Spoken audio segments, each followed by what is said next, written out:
Hello friends, welcome to competitive exams India Telugu channel. ఈరోజు మనం ఈ వీడియోలో ఇండియా బ్యాంక్ నుంచి లోకల్ బ్యాంక్ ఆఫీసర్కి సంబంధించి మనకు నోటిఫికేషన్ అయితే రిలీజ్ అవ్వడం జరిగింది ఫ్రెండ్స్. సో ఇవి స్కేల్ 1 ఆఫీసర్స్కి సంబంధించిన వేకెన్సీస్. ఇవి regular and permanent jobs friends. That means ఇవి గవర్నమెంట్ జాబ్స్. సో ఇక్కడ మనం గమనించినట్లయితే మనకి Tamil Nadu and Puducherry, Karnataka, Andhra Pradesh and Telangana, Maharashtra and Gujarat స్టేట్స్లో మనకి టోటల్ వేకెన్సీస్ అనేవి ఉన్నాయి. ఆ స్టేట్ యొక్క లోకల్ లాంగ్వేజెస్ కూడా మనకైతే ఇక్కడ మెన్షన్ చేశారు. టోటల్ 300 వేకెన్సీస్ అనేవి ఈ పర్టికులర్ నోటిఫికేషన్ ద్వారా మనకైతే ఫిలప్ చేస్తూ ఉన్నారు ఫ్రెండ్స్. సో ఇక్కడ లోకల్ లాంగ్వేజెస్ మెన్షన్ చేయడానికి కారణం ఏంటి అన్నట్లయితే, నార్మల్గా ఆఫీసర్స్కి సంబంధించి వేకెన్సీస్లో స్టేట్ యొక్క లోకల్ లాంగ్వేజ్ అనేది ఇక్కడ అడగరు ఫ్రెండ్స్. కానీ ఈ పర్టికులర్ వేకెన్సీస్ ఏవైతే ఉన్నాయో ఇవి లోకల్ బ్యాంక్ ఆఫీసర్స్ కాబట్టి ఖచ్చితంగా క్యాండిడేట్స్కి లోకల్ లాంగ్వేజ్ అనేది తెలిసి ఉండాలి. దట్ మీన్స్ ఇక్కడ లాంగ్వేజ్ ప్రొఫిషియన్సీ టెస్ట్ అనేది కండక్ట్ చేయడం జరుగుతుంది. ఇవి ఆఫీసర్స్ జాబ్స్ అయినప్పటికీ. సో ఇక్కడ పే స్కేల్కి సంబంధించి మనం చూసినట్లయితే బేసిక్ పే 48,480 రూపీస్ నుంచి స్టార్ట్ అవుతుంది. దట్ మీన్స్ మనకి నియర్లీ 70,000 వరకు ఇంక్లూడింగ్ ఎలివెన్సెస్ కలుపుకొని మనకి శాలరీ అనేది ప్రొవైడ్ చేస్తారు ఫ్రెండ్స్. సో ఈ పర్టికులర్ జాబ్స్కి మనం అప్లై చేసుకోవాలి అనుకున్నట్లయితే 13th ఆగస్ట్ 2024 నుంచి 2nd ఆఫ్ సెప్టెంబర్ 2024 లోపు ఆన్లైన్ మోడ్లోనే మనమైతే అప్లై చేసుకోవచ్చు.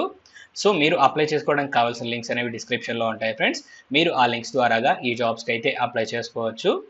సో ఇక్కడ మీరు గమనించినట్లయితే క్యాండిడేట్స్ ఏదో ఒక స్టేట్కి సంబంధించిన వేకెన్సీస్కి మాత్రమే క్యాండిడేట్ అప్లై చేసుకోవాల్సి ఉంటుంది.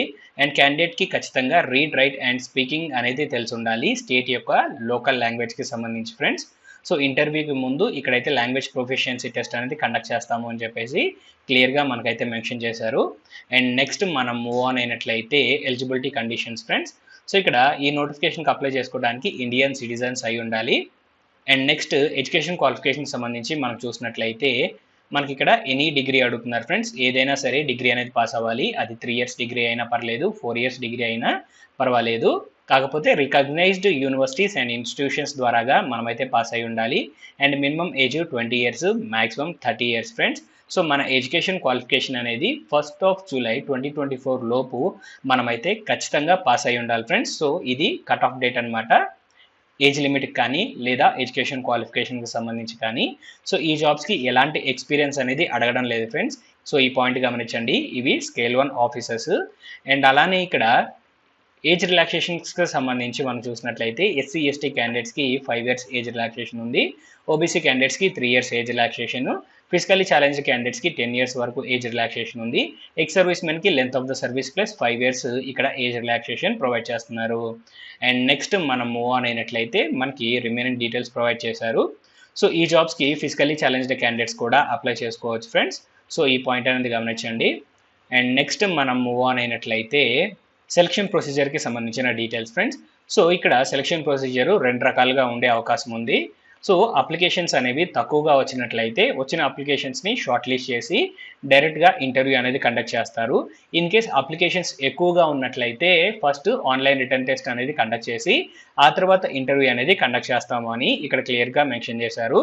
In case written test conduct చేసే పని అయితే మనకి reasoning and computer aptitude, general economy and banking awareness, English language, data ఇంటర్ప్రిటేషన్కి సంబంధించి మనకి క్వశ్చన్స్ అయితే అడుగుతారు. టోటల్ 155 క్వశ్చన్స్ ఉంటాయి 200 మార్క్స్కి గాను. అండ్ అలానే సెక్షన్ వైజ్ టైమింగ్ అనేది ఇక్కడ ప్రొవైడ్ చేయడం జరిగింది. అండ్ అలానే మనకి 1/4 నెగిటివ్ మార్కింగ్ అనేది ఉంది ఫ్రెండ్స్ ఎగ్జామినేషన్కి సంబంధించి. సో ఈ పాయింట్ అనేది గమనించండి. అండ్ నెక్స్ట్ మనం మూవ్ ఆన్ అయినట్లయితే మనకి హౌ టు అప్లై అనే సెక్షన్ ఫ్రెండ్స్. సో ఈ జాబ్స్కి మనము ఆన్లైన్ మోడ్లోనే అప్లై చేసుకోవాల్సి ఉంటుంది. ముందుగా application registration, fee payment and అలానే passport size photograph, signature, left thumb impression and అలానే హ్యాండ్ రిటన్ డిక్లరేషన్స్ అనేవి మనం అప్లోడ్ చేయాల్సి ఉంటుంది. సో మీరు ఈ జాబ్స్కి అప్లై చేసుకోవడానికి కావాల్సిన లింక్స్ డిస్క్రిప్షన్లో ఉంటాయి ఫ్రెండ్స్. సో మీరు ఆ లింక్స్ ద్వారాగా ఈ జాబ్స్కి అయితే అప్లై చేసుకోండి. అండ్ అలానే ఇక్కడ హ్యాండ్ రిటన్ డిక్లరేషన్ యొక్క శాంపుల్ అనేది ఇక్కడ ప్రొవైడ్ చేశారు. సో ఒకసారి స్క్రీన్ షాట్ తీసుకొని ఇదే విధంగా మీరు ఈ డాష్ ప్లేస్లో మీ నేము అండ్ అలానే హియర్ బై దగ్గర నుంచి వెన్ రిక్వైర్డ్ దగ్గర వరకు కంప్లీట్గా ఈ సెంటెన్స్ అంతా రాసి స్కాన్ చేసి ఆ స్కాన్డ్ కాపీని మీరైతే అప్లోడ్ చేయాల్సి ఉంటుంది. అండ్ ఈ జాబ్స్కి అప్లై చేసుకునేటప్పుడు మనం ఫీజు అనేది పే చేయాలి friends. SC ST candidates, physically challenged candidates 175 rupees fees pay చేయాల్సి ఉంటుంది. అండ్ అలానే రిమైనింగ్ క్యాండిడేట్స్ అందరూ 1000 రూపీస్ ఫీజు అనేది పే చేయాల్సి ఉంటుంది ఫ్రెండ్స్. సో ఈ ఫీజ్ పేమెంట్ కూడా మనమైతే ఆన్లైన్ మోడ్లోనే మనం పే చేసుకోవడానికి అవకాశం కల్పించారు. అండ్ నెక్స్ట్ మనం మూవ్ ఆన్ అయినట్లయితే మనకి ఎగ్జామినేషన్ సెంటర్స్కి సంబంధించిన డీటెయిల్స్ ప్రొవైడ్ చేశారు ఫ్రెండ్స్. సో వాటికి సంబంధించి మనం లిస్ట్ అయితే చూద్దాము. సో ఇక్కడ మనకి examination centres, in case examination conduct చేస్తే ఎగ్జామినేషన్ సెంటర్స్ అనేవి ఆంధ్రప్రదేశ్లో విజయవాడ, గుంటూరు, విశాఖపట్నంలో ఉన్నాయి.